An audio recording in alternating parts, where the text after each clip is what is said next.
appreciate it. All right, there we go. So I'm really excited to spend some time with you all today. So thank you for being here today to learn a little bit more about staying positive during your job search. I also hope that you all have had a great holiday season and a happy new year thus far. I will say with that, I'm sure that has brought a lot of different emotions and thoughts around your job search, whether you have been experiencing, a layoff or resignation, transition, anything else. So really today, during our time, we really hope to help you kind of learn to, I guess I'll simply say this, relax during your job search, but also think critically around different ways to do that, and most importantly, how to stay positive. I will share, I wish some of the content that I'm sharing today, I would have done that once upon a time when I was in my own job search and really thinking about what to do next in transition. So I had kind of like my own ways of doing it and it worked, but it certainly could have probably been better. But I hope today with the content that I'll be sharing with you all, this will really be instrumental for you as well. So I look forward to a great conversation today with you all.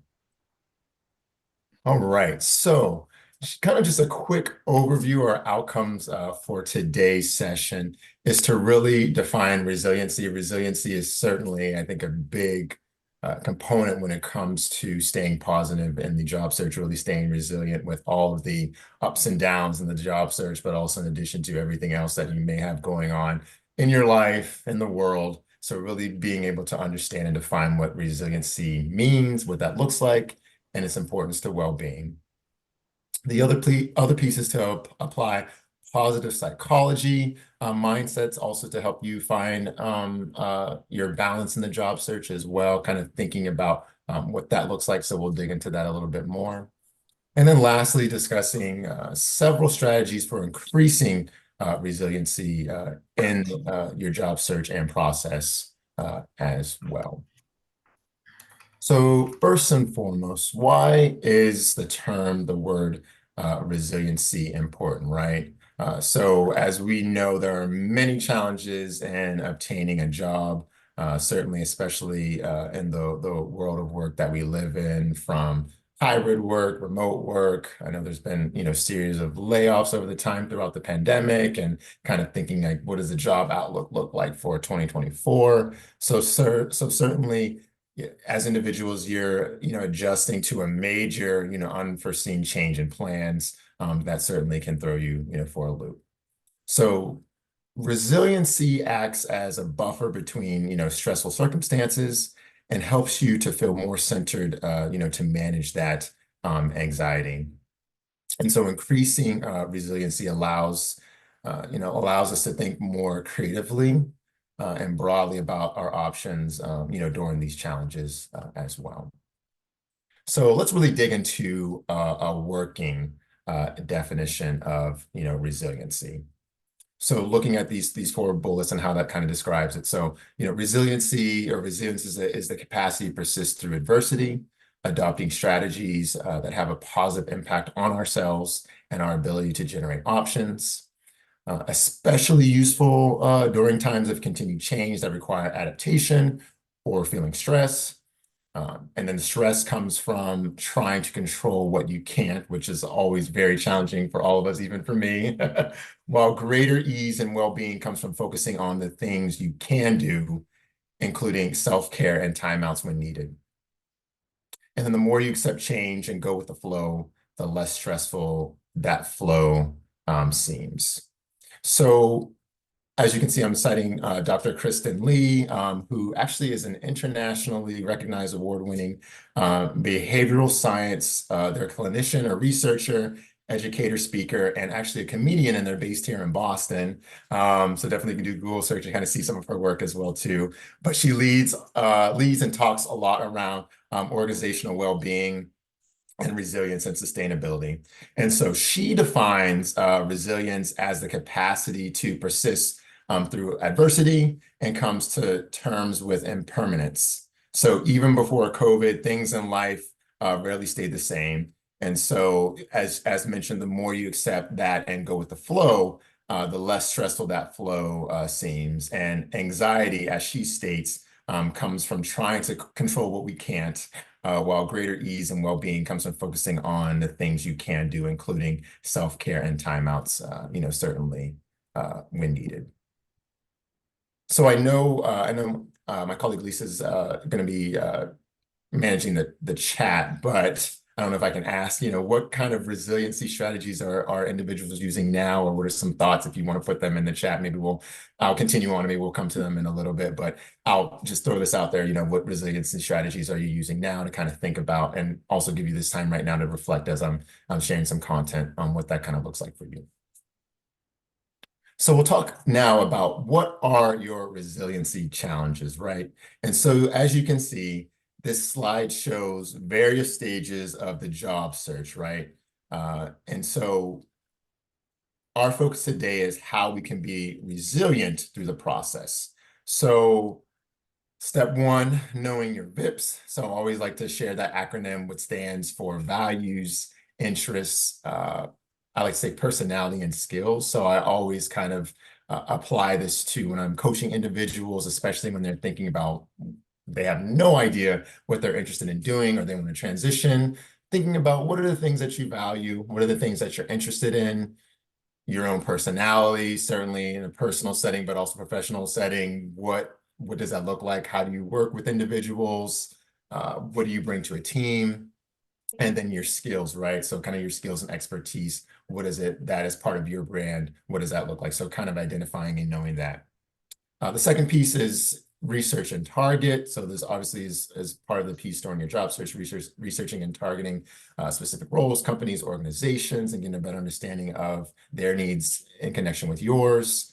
Networking, right? So networking, whether it's with fellow colleagues, alums, individuals you admire, virtually, in person, whatever that might look like. So really building that network and what that looks like for you.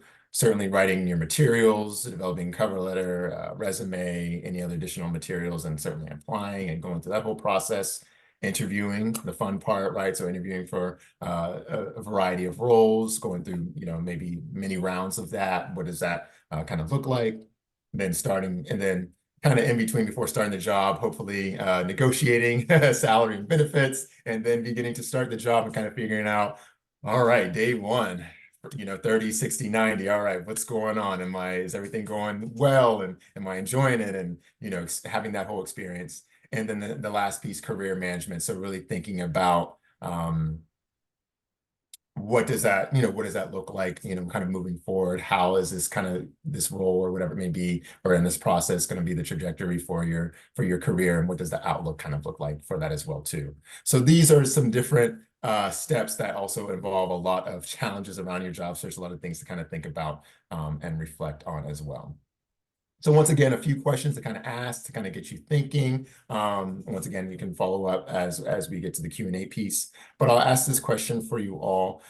Where in the job search process do you get bogged down and feeling nervous or thinking negatively, or could use more resiliency related strategies and activities? So I'll say that one more time, just for folks to kind of jot down and kind of think about. Where in the job search process do you get bogged down and feeling nervous, thinking negatively, or could use more resiliency related strategies and activities? Another question for you to also reflect on as well too. I'm really going to have you thinking a lot and processing during our time today. What types of strategies are helping you so far, either personally in the job search? I'll say one more time. What types of strategies are helping you so far, also in either personally in the job search? So I want to also now explain, and obviously being higher ed, we're always great with acronyms, right? So one way to think about your resiliency in life and those related areas is to apply the concept PERMA. So PERMA. So PERMA stands for P is positive emotions. So really thinking about how you cultivate gratitude, forgiveness, physical pleasure, mindfulness, hope, and optimism. E is engagement. So that is around flow.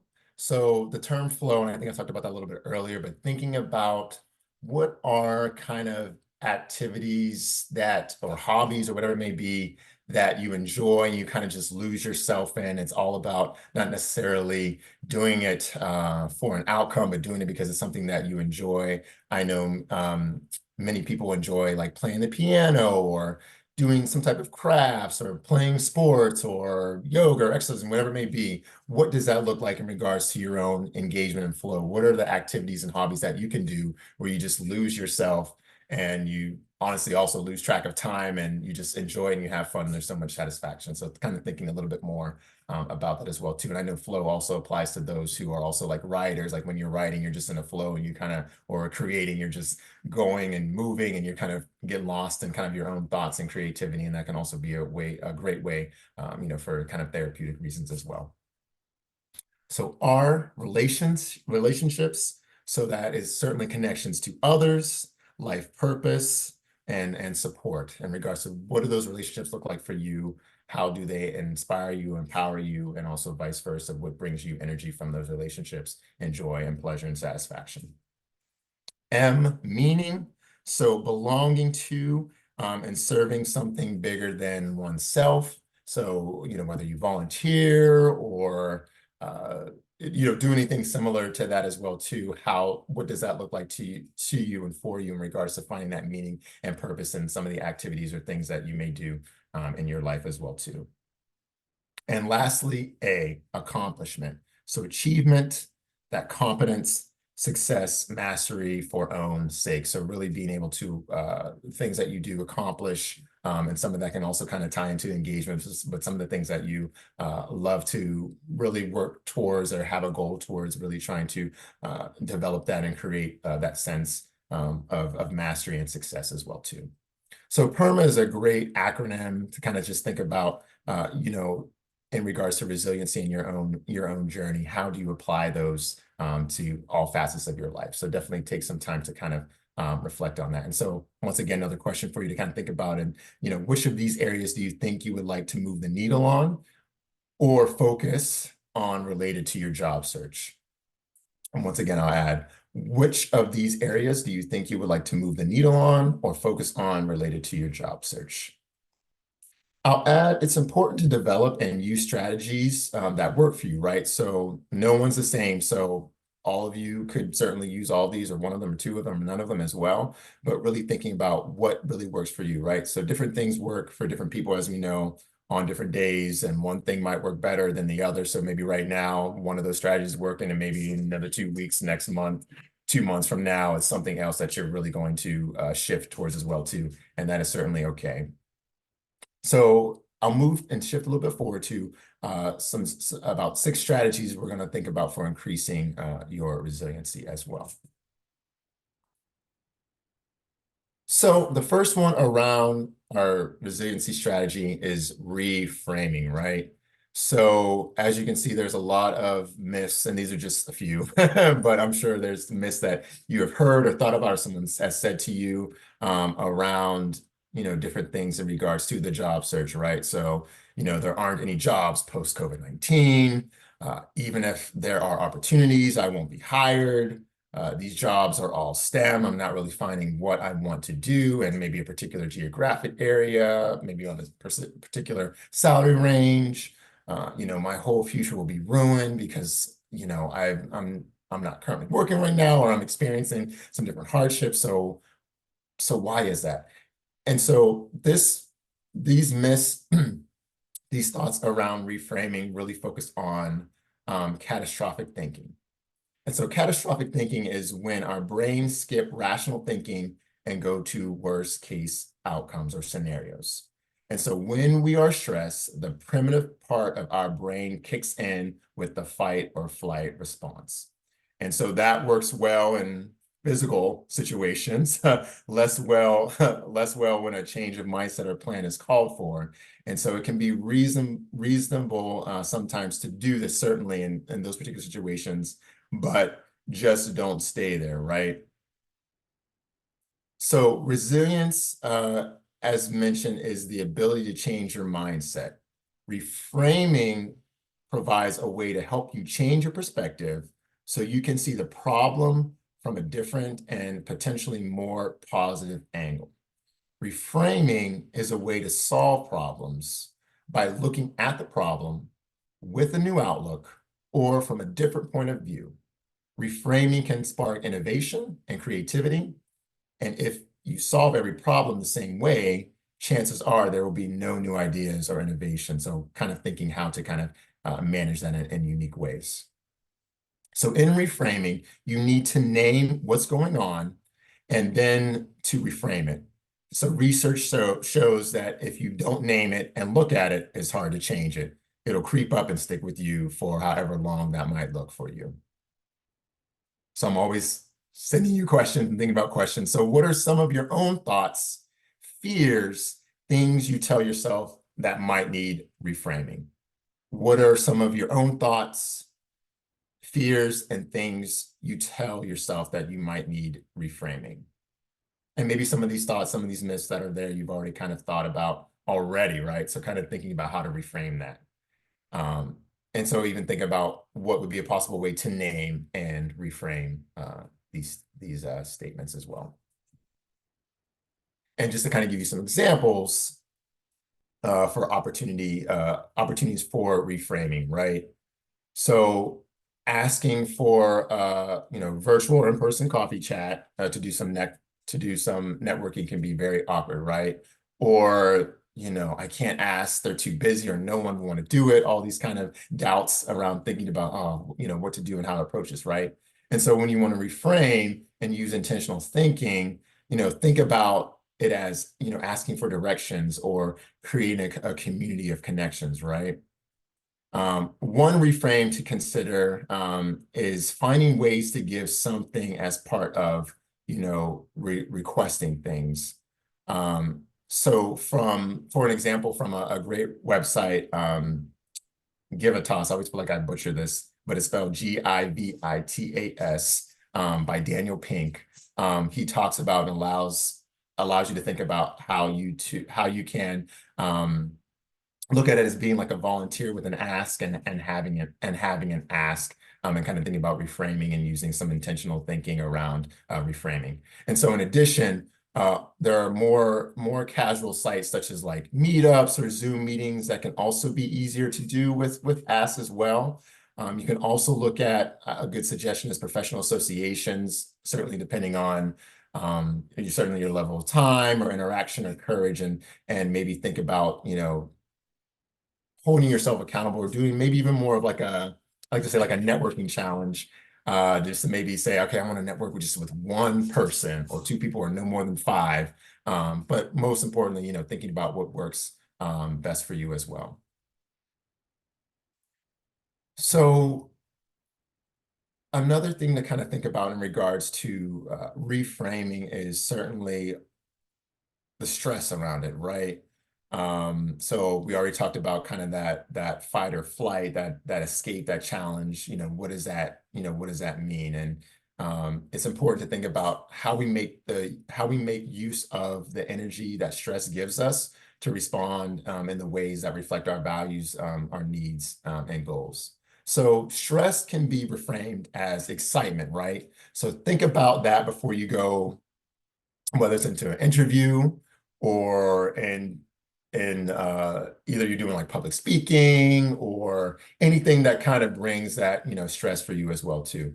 And so I like to share some physical poses if you're able to kind of think about doing to kind of help manage that stress and anxiety. And you may have heard of these, but I'll give you just two that you can kind of think about adapting. So the first one is a power pose, right? So you do this for about 2 minutes. How it really works is thinking about, or actually approaching it as more of a power pose where you're standing up, you have your hands on your hips, and your legs spread hip wide as well too. So really thinking about doing that for 2 minutes, that'll really allow you for those kind of cortisol, stress, all of that to kind of go down and then once again, it's really allowing your body to influence your mind to really think a little bit more critically. Okay, take some deep breaths. Now I'm really letting all that kind of go. So think about doing a power pose for 2 minutes, standing with your legs spread wide to your hips and having your hands on your hips for 2 minutes. That'll really let kind of some of that stress kind of go away. The other one is the victory pose. So standing, but instead of having your hands on your hips, having them in a V. So doing that for 2 minutes can really allow you to kind of release that anxiety and stress. And also, I like to say taking some deep breaths can be really important as well too. So think about those two poses sometimes if you want to, if you're able to, when you're in that moment or before you jump into something or you have something coming up, take a quick moment and kind of do that. It can be very helpful, quick and easy to help you do that. And maybe even if you can't stand, if you're sitting, certainly, certainly put your hands in the air, put them on your hips as well too, and kind of think about breathing and doing that for 2 minutes as well. All right. So this is an activity to kind of think about as well. I like to call it the catastrophic thinking worksheet as well. So I kind of explain this a little bit more, but also just kind of want to build this out for you to kind of think a little bit more, as I say, critically around this. So obviously the scenarios I shared, worst case scenario, best case scenario, most likely scenario, right? So in the time as I'm chatting with you all or thinking about once we get towards the end, take one thought that you're currently thinking about, right, and try to reframe it, and complete these particular scenarios, right? Um, think about how was it to do this? How did this change the way you looked at things? And how could you apply this to your job search, right? One way to protect your resilience in yourself is to, I always like to say, limit media time, right? So usually uh, it can be a lot of overload of a lot of negative energy and negative emotions too. So I know I have to be mindful of that myself too, or maybe I only am looking at positive things as well too. So maybe I'm being very intentional about what I'm looking at and not necessarily just approaching something and not too sure what it is, and then it ends up being more negative than I thought. But maybe it's a matter of doing more of the positive around kind of the media time, media access as well too. So just being mindful of that as well too. But think about this activity in regards to your own resiliency and your catastrophic thinking, right? So worst case scenario, best case scenario, and most likely scenario, and think about, how was it doing this? How did things change the way you looked at things, and how could you apply this to your job search as well? So another activity as well too to kind of talk about with you all is the idea around savoring, right? So savoring comes from this idea around another scholar, Chris Peterson, who talks about what is savoring, right? So it's reliving everything about a positive experience, right? So thoughts, feelings, actions, everything, right? So future savoring, that's for the past, and future savoring is imagining future positive experiences and experiencing everything about that as though it's happening now, right? So some of the examples I have, so past savoring, maybe a prior co-op search or job search or internship, something that maybe you had even once upon a time and doesn't necessarily have to be most recently as well, or an interview or a volunteer activity, those memories, all those things that kind of bring up all that experience for you as well, just kind of gives you a great moment where you're like, wow, I really had a great opportunity, a great experience, or a meeting or interaction, whatever it may be, right? So and then future savoring, kind of that visualization, right? So imagining now a current internship, job search, opportunity, picturing yourself as happy, as successful, right? What could that look like for you as well? So kind of doing some time to kind of reflect and think a little bit more around that as well too. Okay.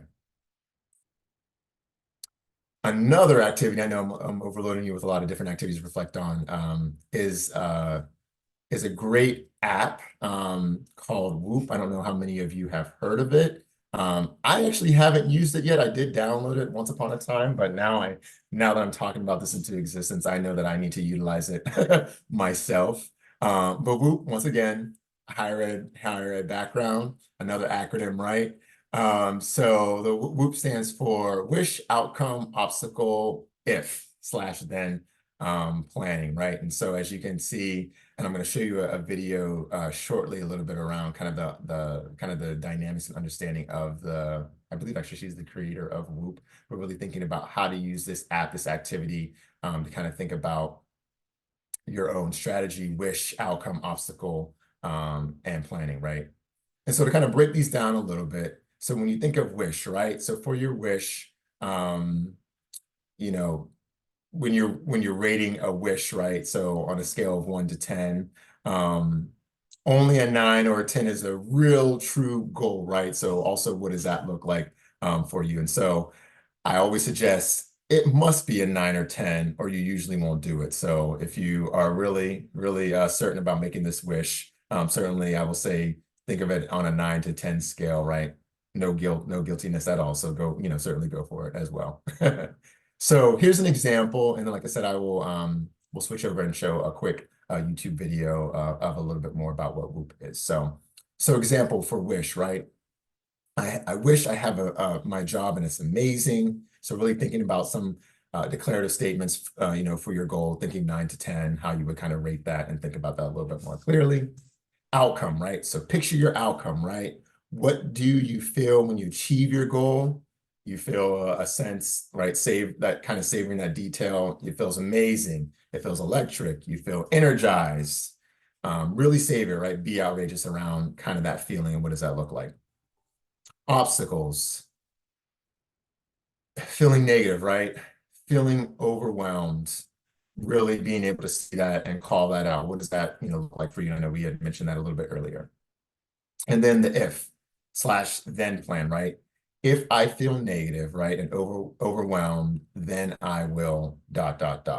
So really, think about those particular things, right? Knowing your why, right? Write down as many reasons or as possible to achieve that goal. Identify what motivates you the most.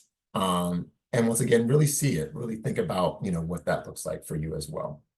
So we're going to switch over right now. I'm going to show you just a quick video of Whoop to kind of give you a little bit more of a visual understanding of what that can look like for you. And let me switch over and we'll play that in just a minute.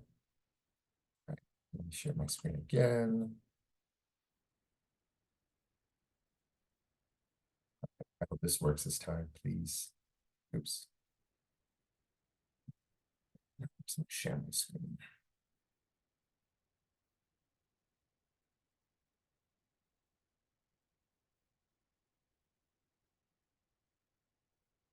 Okay, I want you to be able to see my screen. Now, please, please, please, please play. Or you can hear it, I should say.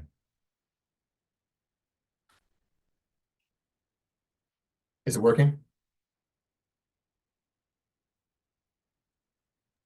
No, we can't hear it, You Montgomery. can't hear it. Okay. It was working earlier.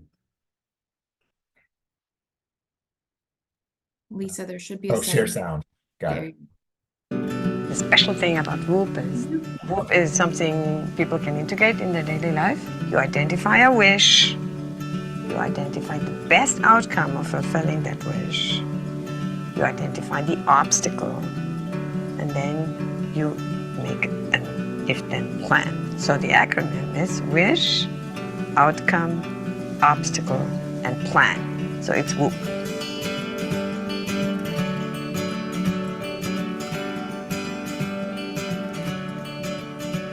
Before you do Whoop, you create your own mental space.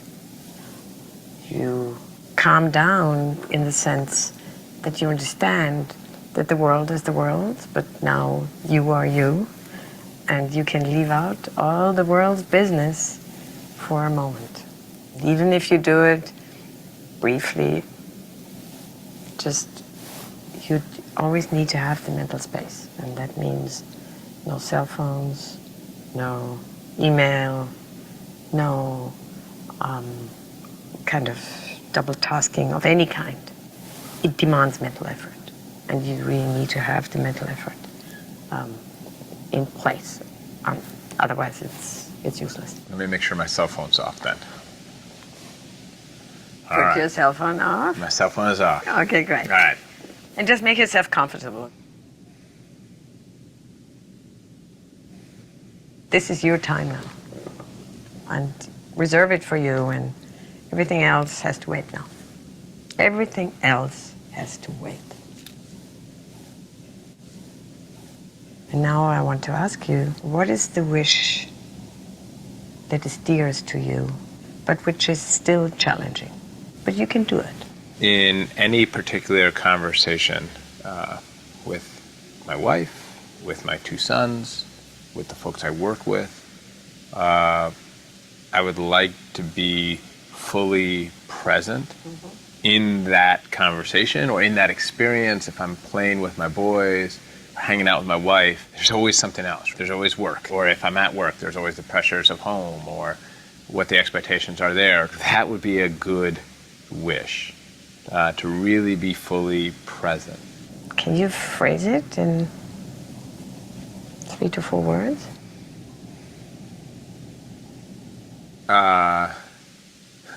Okay, well, 3 words, it would be present always. What would be the best outcome if you fulfill yourself that wish? I mean, I think there are a lot of them. Yeah, there are a lot. I would be more productive at work. I'd be a better husband. I'd be a better father. I'd feel good. I'd feel engaged with the people around me. That's true. There are so many good aspects which Yeah. come out of it. What would be the main feeling if you were present? How do you feel? I'd feel engaged. I'd Yeah. feel happy. I'd feel energized. I'd feel calm. I'd feel calm. That would be the best feeling, like to feel calm.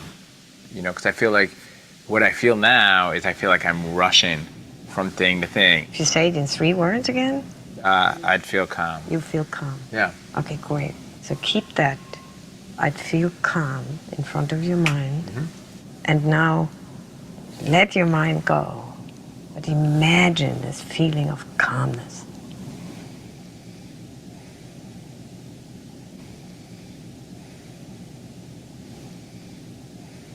Now let me ask you, what holds you back from fulfilling your wish? What is it in you? Okay, well, the obvious obstacle is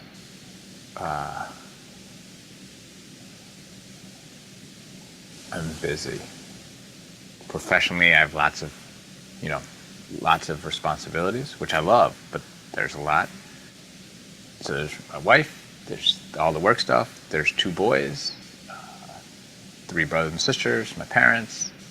But what is it in you that keeps you from fulfilling your wish? Knowing that, worrying about all these things doesn't help. So what is it in you that keeps you from fulfilling that wish? I mean, you said it in a way. So it's a combination. Sometimes I'm worried or anxious about the stuff I'm not doing, or sometimes I'm just worried and anxious about the stuff I am doing, but I'm not doing it well enough because I'm not able to be as present as I'd like to be. So it's a worry and You know. anxiety about what? I mean, I guess it's worry and anxiety about not doing any of this stuff well enough. So it's either worry about all the stuff I got to do, quantity, or worry about not doing the stuff I am doing well enough, call that quality. If you want to combine the quantity and the quality, it's worry about. I mean, it would seem cliche to say like that would feel like not good enough, Yeah, right? not good enough. It's worry about not good enough. Now, close your eyes and let your mind go. And just focus on experiencing these worries.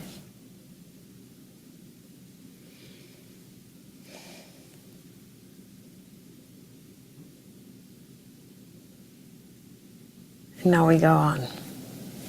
So, what can you do to overcome these worries?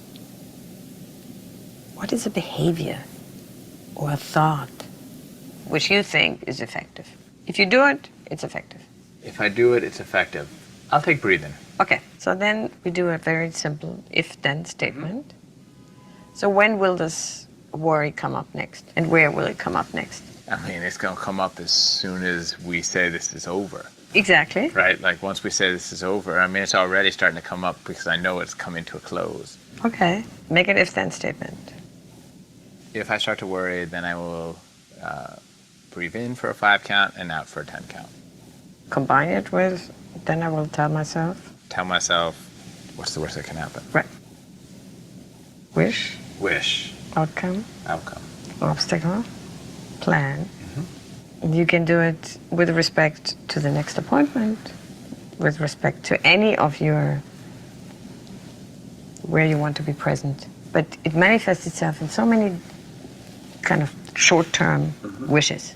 And for each of these situations, you can actually do a whoop. Once you're proficient in whoop, you can do it for these different situations. I will. All right. Thank you, Gabrielle. Great.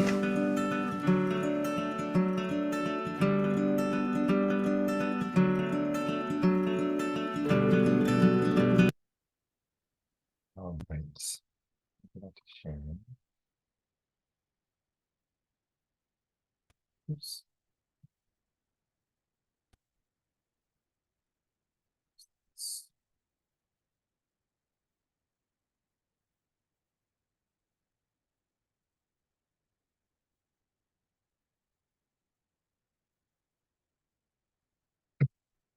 All right, so I'm already feeling relaxed. Wow, that was really great.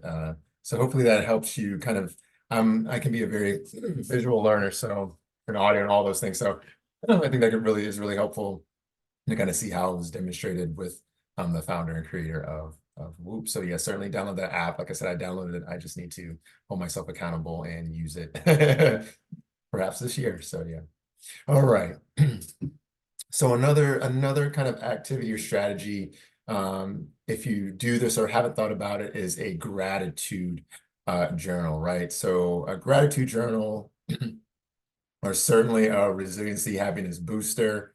I like to say it really crowds out, excuse me, negative thoughts. If you tend to have them at night or whenever, you tend to have them as well. And so it really allows you to kind of just write, if you can't sleep or I'm someone who always just maybe sometimes overthinks things. So I just certainly need to write things down, have different lists, excuse me, of things that are helpful for me to, also be grateful about that in the midst of everything that's going on. So thinking about, as you can see at the top, thinking about 3 things that you are grateful for, and why. And so one is the hunt for the positive, right? So the act of taking the time to think about what to be grateful for, the act of going back over the day, to look at things to be grateful.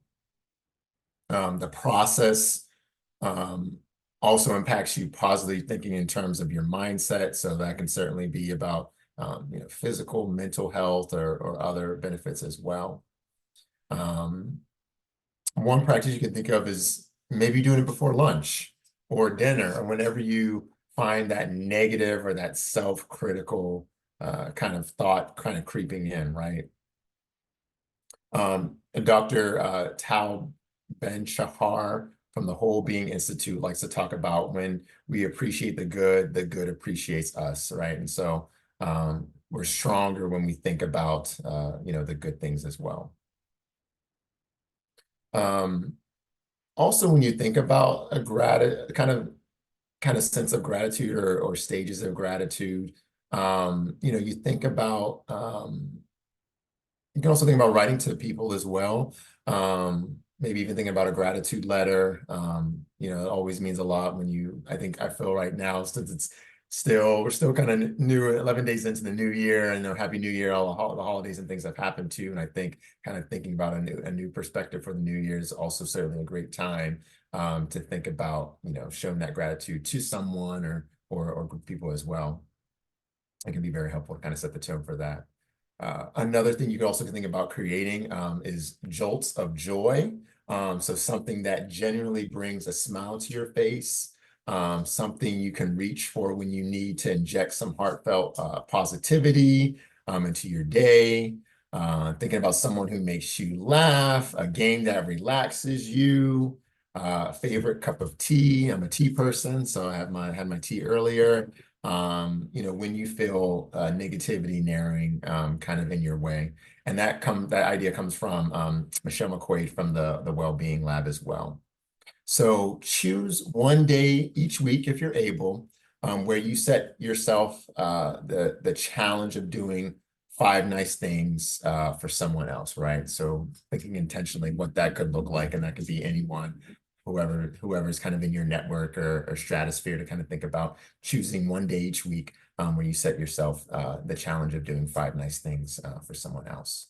So a little bit to think a little bit more around not only the gratitude journal, but also thinking about how to kind of do that for others as well too, because that also can bring a lot of gratitude as well.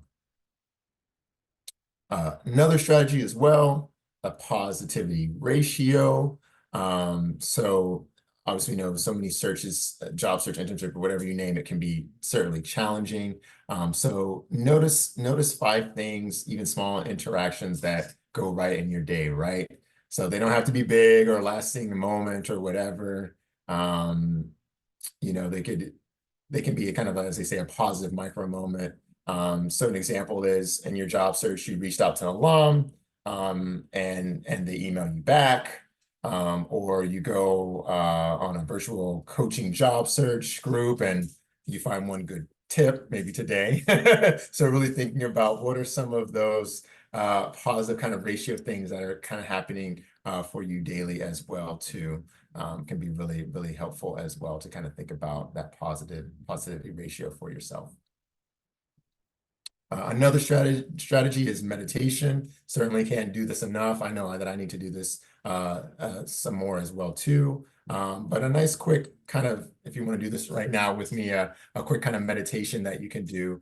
And this is a kinesthetic meditation as well. So I'll read the example, read the instructions, and you can kind of do this with me right now. But I'll talk first so that you can understand. So to do this meditation, I ask that you extend out one hand, take your finger on the other hand, and demonstrate how you breathe in for the length and keep going up one finger. So you can either go really fast or really slow, and pause at the top. Then exhale, going down the length of the other finger, and continue to repeat that on each finger of the hand. So I'll explain that again.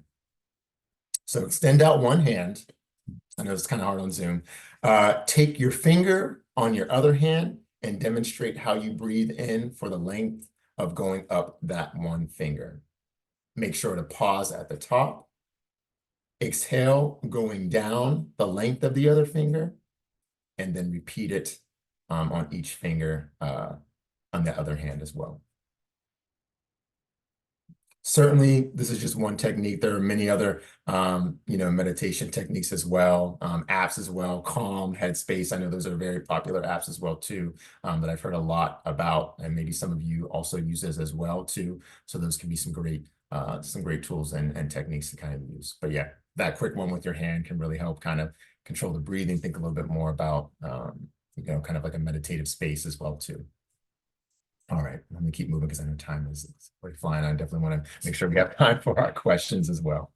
The other strategy activity I have for you is called the ideal self activity, right?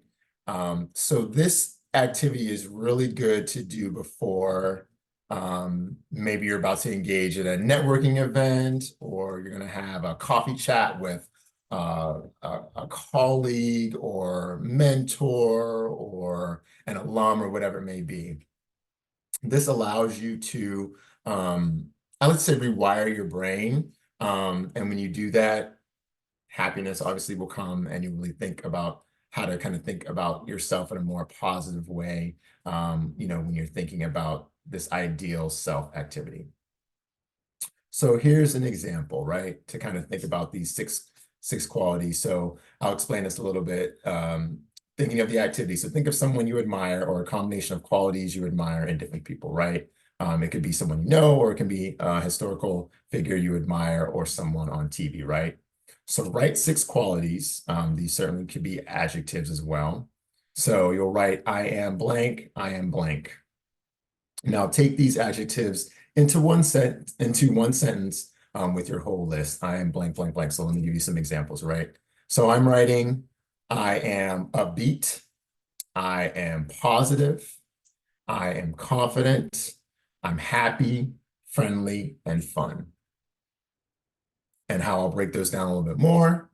I am creative, or another example, I'm creative, funny, fun, optimistic, resourceful, compassionate, perceptive, caring, helpful, inspiring, empathetic, a good listener, strong, resilient, authentic, gracious, talented, spiritual, honest, confident, hardworking, just to kind of give you some examples as well. So you're telling your brain what you need from yourself, right? Who you want to be. You're talking in a positive way to your brain and to yourself. So just some things that kind of, I like to say, kind of pump you up when you are engaging in maybe some situations where, you know, you're not necessarily feeling confident, or really just trying to, you know, make sure that you feel awesome and you feel engaged. This is a great way to kind of pump yourself up before you go into, you know, like I said, whether it's a meeting or a networking event or coffee chat or whatever, you know, that may look like. So I've given you 6 strategies to kind of think about. Certainly, you know, choose however you like. Apps, you know, a variety of different things as well. So with the time left, and we have around like 10 minutes or so, just want to kind of go over a little bit of our final takeaways today. So we've talked about some strategies to really help develop resiliency, certainly in the job search, which is the main focus today too, but certainly apply these to your personal life as well, because a lot of that will certainly overlap as well. Remember, when you're feeling challenged, to name before you reframe. This path with this resiliency and being resilient is not linear. Certainly, you're going to go in many different directions and around and around and about. So really thinking about, what does that look like for you? There's always more than one option. Being willing to experiment, right? And being open-minded around that. Own what works for you. No guilt and self-care at all. And you have to put the oxygen mask on first yourself, right? So self-care isn't selfish, and that's coming from Dr. Kristen Lee as well. So with that, just thinking some next steps, and these resources will certainly be shared with you following our time here today. So staying resilient is an inside job, right? So really exploring the strategies you talked about today, what best works for you. And so really just my last piece for you is, what are your next steps, right? So really thinking about, you know, if you want for the chat or whatever, thinking about one action or one thing that you will do, that you'll complete after today's session to advance your goals around staying resilient, right? Because at the end of the day, it's which strategies work best for you, or strategy that works best for you. So I'll leave that with you, and I'll turn it over to Lisa, and we can open it up for some questions with the time we have left. So I had to move quickly so we can make time. No, this was awesome, Montgomery. I know I already feel more relaxed and resilient. So thank you for that. A lot of great strategies and resources. So as Montgomery said, this is the time to ask your questions. So feel free to put them in the chat, and I will read them to Montgomery for him to answer. Or you can also raise your Zoom hand and we'll call on you.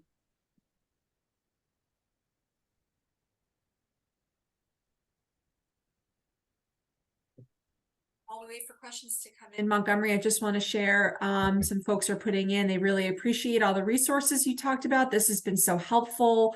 You know, Caitlin said, so many strategies and tools for my wellness and job search toolkit. I love that toolkit. That's great. Yes, I need that word. Anne said, these are great resources and so helpful to hear how others face similar challenges with the job search process. So really that shared connection and what could be a very, you know, daunting part of your life. So Thank you. Yeah, thank you all. Yeah, happy to share these. And like I said, I wish I would have used these when I was searching once upon a time. I kind of did my own thing, and I mean, it worked, but could have been better. Absolutely. So yeah, so I share these with you all so that you can do better than better than I did. And certainly how times have changed, especially, you know, pandemic and everything, and just life and the world issues. There's just so much. So you know, really do value these resources that I certainly have shared with you. So definitely, yeah, definitely feel free to use them.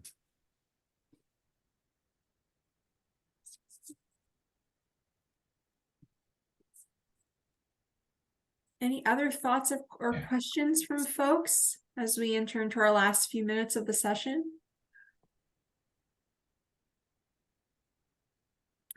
So Cynthia just asked Montgomery, what are your thoughts about reframing parts of the job process that are not in your control? Oh, Cynthia, that's a great question. Would you have actually, great question. Do you have an example? Because I'm trying to think on how to frame that for you or process that. But I think it's a great question. I'd love to hear maybe a little bit more. If you get an example, perhaps. Well, we got an example from another participant, MK, Okay. who said, how do you reframe rejection as an example? Oh, wow. That's a really, really good question. You know, I was I was working with someone, I had maybe more of a conversation with um a VP who does DEI work, and they had recently, yeah, I want to say right before the holiday, they had applied for I think a dean role or something like that, and they unfortunately didn't get the role. I think the organization or company wanted to move into another direction. So one of the things I think, kind of thinking about, you know, how to kind of reframe rejection, I think, for one, as they say, everything happens for a reason, right? And I know it's tough. It's tough. I know it's easier said than done, but you know, everything certainly happens for a reason. And I think it's important to embrace the experience that you had, even though it didn't necessarily work out, but embrace the opportunity that you were able to, you know, go through the whole interview process and meet and connect with different people. And based off of everything that you've learned, how you will use that for, you know, for the next go around too. And certainly I think another piece I would say too is also thinking about feedback as well too. Now I know sometimes individuals will reach out to those that they interviewed with and maybe ask for feedback, and sometimes you'll hear back, sometimes you won't. But you know, through conversations and thinking about, okay, what are some of the things that I could do differently, but I know these are the things that I do well, is also very important too. So I guess I say all that to say is, you know, certainly things happen for a reason. It certainly wasn't meant to be, but I think the next opportunity will certainly come. And just thinking about, you know, what are the things that I certainly do well, could do maybe slightly different, being open to some changes or tweaking some things in maybe a different way, but definitely keeping that positive outlook for, you know, the next role and the next opportunity, and continuing to fine tune and tweak the things that you are certainly good at for the next role as well. So. But like I said, I know it's easier said than done, but you know, kind of thinking and having that mindset, I think will really be helpful, and maybe even applying Whoop to it as well. So yeah. But great question.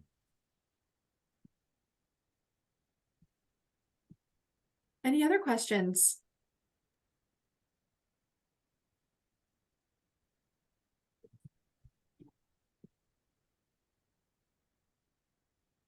All right, well, we can end a few minutes early. You can all have 3 minutes back in your day.